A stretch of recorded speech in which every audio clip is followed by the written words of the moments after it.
প্ৰথমে জানো আহক অৰুণোদয় আঁচনিৰ ফৰ্ম ফিল আপ কেনেকৈ ফিল আপ কৰিব। ভিডিঅ'টো আৰম্ভ কৰাৰ আগত আপোনালোকক অনুৰোধ জনাইছোঁ, যদি মোৰ চেনেলটো ছাবস্ক্ৰাইব কৰা নাই ছাবস্ক্ৰাইব কৰিব আৰু কাষত থকা বেল আইকনটো প্ৰেছ কৰিব যাতে এনেকুৱা ইনফৰমেশ্যন আপডেট আগলৈকে পাই থাকে।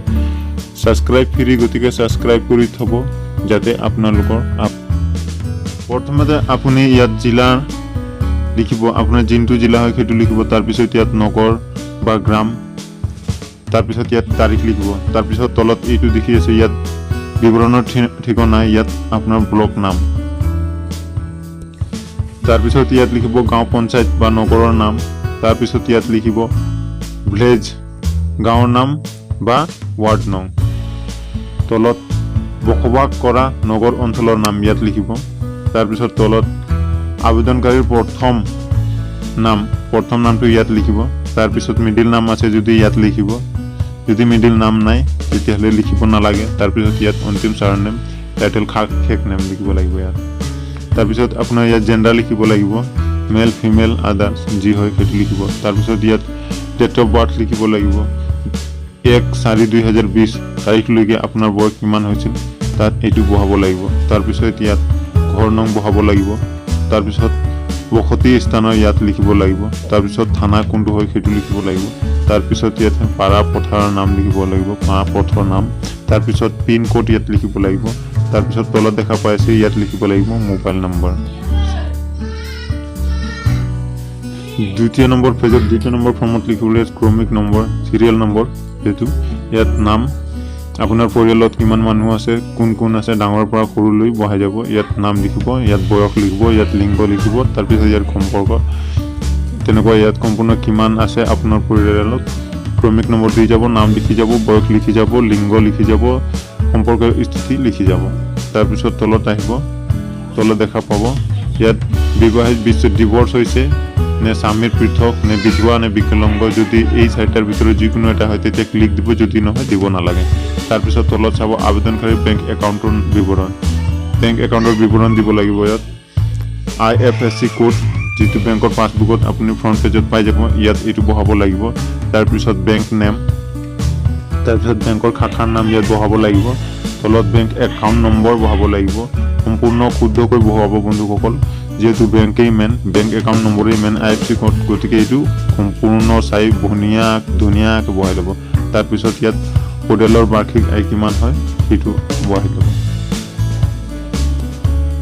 সংযুক্ত কৰিবলগীয়া নথিপত্ৰ, আপোনাক কি নথিপত্ৰ সংযুক্ত কৰিব তাৰ বিষয়ে ইয়াত কৈছে। বেংক পাছবুকৰ প্ৰথম পৃষ্ঠাটো ইয়াত সংযুক্ত কৰিব। তাৰপিছত ইয়াত বুলি দিব আৰু ইয়াত প্ৰাধান্যতা সমৰ্থন কৰা নথিপত্ৰসমূহ, আপোনাৰ যে এই বিৱৰণ কাৰ বিষয়ে দিছে সেইসকলৰ ডকুমেণ্টছ দিব। আপোনাৰ যদি ল'ৰাৰ বিৱৰণ, ল'ৰা যদি দিছে নাম ওপৰত, পৰিয়ালৰ বিৱৰণত ল'ৰা নাম দিছে, তাৰ সম্বন্ধ ডেট অফ বাৰ্থ চাৰ্টিফিকেট দিব, নহ'লে কিবা পান কাৰ্ড যদি আছে পান কাৰ্ড, ভোটাৰ আই ডি দিব।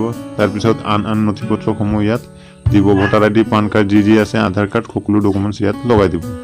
তাৰপিছত তলত আহিলে এইটো তলত পৰিব উপৰোক্ত তথ্যসমূহ মোৰ জ্ঞানত সত্য আৰু মোৰ আবেদন যিকোনো বংশগত বাতিল কৰা হ'ব পাৰে, মোৰ ব্যৱস্থা গ্ৰহণ কৰা যাব পাৰে। এইটো ক্লিক কৰি ল'ব। তাৰপিছত তলত দেখা পাইছে 2 নম্বৰত এইটো ক্লিক কৰি দিব, এইটো পঢ়ি ল'ব। তাৰপিছত ক্লিক কৰিব, তাৰপিছত ক'ব যে হঠাৎ ক্লিক কৰিবলৈ দিলে বুলি এইটো পঢ়ি ল'ব। প্ৰথমে মই অসম চৰকাৰক মোৰ দ্বাৰা প্ৰদান কৰা তথ্য প্ৰয়োজন অনুসাৰে শুধৰাবলৈ বা এই আঁচনিৰ সৈতে জড়িত চৰকাৰী কাৰ্যালয়ৰ বাবে উপৰোক্ত তথ্যসমূহ ভাগ বটোৱাৰা কৰিবলৈ সন্মতি প্ৰদান কৰিছোঁ। এইটো ক্লিক কৰি ল'ব। তাৰপিছত ইয়াত হস্তাক্ষৰ, ইয়াত ছিগনেচাৰ কৰি দিব। যদি চাইন কৰিব নালাগে, চাইন কৰিব নাজানে তেতিয়াহ'লে টিপছে দিলেও হ'ব। তাৰপিছত এইটো হৈছে অনুগ্ৰহ কৰি এই আবেদন পত্ৰখিনি ছপা কৰি উলিয়াই নগৰ স্থানীয় সংস্থা গাঁও পঞ্চায়তৰ কাৰ্যালয়ত দাখিল কৰক।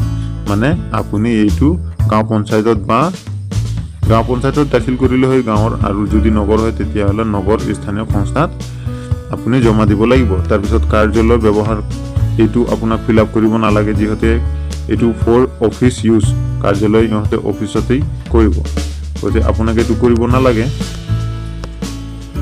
তাৰপিছত আহিলে আপোনাক এইটো একনলেজমেণ্ট স্বীকৃতি পত্ৰ, এইটো আপোনাক এইটো ইহঁতে ফিল আপ কৰি আপোনাক এইখন ৰিচিপ্ট দি দিব। এইখনত দিয়া থাকিব, এইখনৰ চিগনেচাৰ, এইখন আপোনাক দি দিব। গতিকে বন্ধুসকল ভিডিঅ'টো কেনে লাগিল জনাব, আৰু এই যিটো অৰুণোদয় ফৰ্ম এইটো মই ডিছক্ৰিপশ্যনত দি দিম, আৰু অৰুণোদয় আৰু বিষয়ে জানিবলৈ, অৰুণোদয় আঁচনিৰ বিষয়ে অৰুণোদয় আঁচনিৰ বিষয়ে আৰু অধিক জানিবলৈ আই বটনত ভিডিঅ' পাই যাব, আৰু ফৰ্মখনৰ লিংক ডিছক্ৰিপশ্যনত পাব। ভিডিঅ'টো কেনে লাগিল জনাব, আৰু যিমান পাৰে শ্বেয়াৰ কৰিব যাতে এই